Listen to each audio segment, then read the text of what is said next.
Woodsydoc here. In today's video, I'm going to show you how to go from this to something more like this. Today I am going to be working on this beauty. It'll be something I'm going to give to my daughter to take with her to college. It has a lot of beautiful gray and silver white grain to it. I could really just leave it as is. It's a gorgeous piece. It has a rock embedded in it right here. So either way, it would be beautiful the way it is. But I am going to go ahead and sand it down.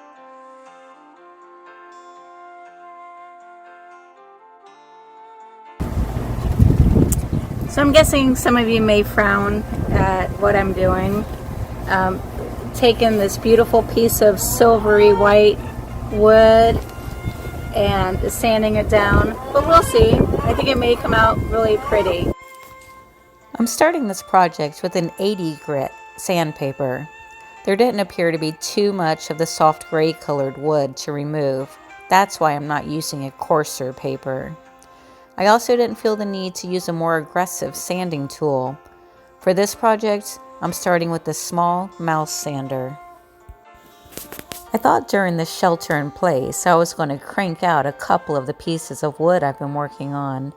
Instead, I'm thrilled to say that I completed my memoir, my story of poverty and child abuse to then become a physician. After using the 80 grit, you can see there's still a lot of soft fibrous wood here. Here you can also see where I've created a little bit of an edge, so I'm going to have to go back over and make sure that any edges are smoothed and rounded. If I left it as is, it will not absorb my beeswax finish very well. There's still a lot coming off with the 80 grit, so I'm going to continue using it until I get down to the visible grain of the harder wood. I was hoping to see some nice swirl patterns here, but it looks like this piece of wood will mostly have just this longitudinal grain, which is fine because that's beautiful as well. Here you can see a powdery texture to the wood that looks like there's a lot of loose sawdust. That tells me it's time to move on to a finer sanding paper. So now I'm going to switch from the 80 grit to the 120.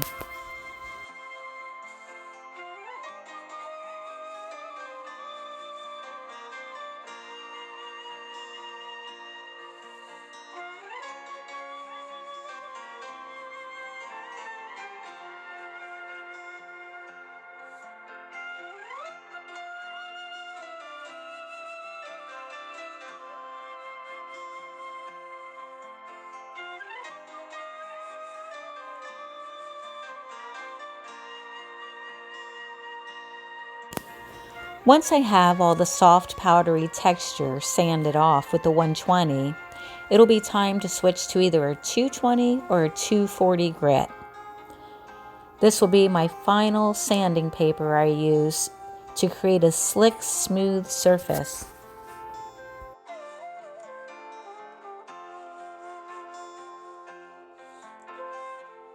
The idea I have is I'm going to sit it on the sandstone rock. It looks like it's almost made for this piece. It sits on there beautifully. And I think I may leave the inside this natural, this silvery gray color. And I'm thinking about drilling this area here where the stone is embedded, drill it out a little bit more to see if I can put a light there. I decided to go with the idea of adding a light and agate stone, so I have to drill out an area to tuck the light in. I'm using a blunt tip tungsten burr to drill the hole.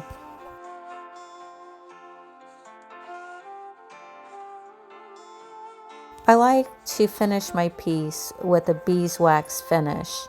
I'll attach a link to one of the videos I made that shows how to make this.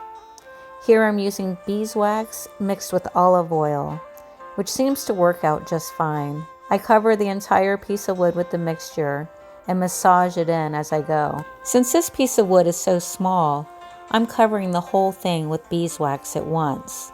For a larger piece, I only do small sections at a time. Once the beeswax is massaged into the wood, I take a hot gun to melt the wax. This allows it to penetrate the wood, and I'm also able to wipe off any excess. My final step is using epoxy as glue to adhere the piece of wood to its stone base. So here's the final product. Unfortunately, the camera doesn't do it any justice. When it's lit up, it really looks pretty spectacular.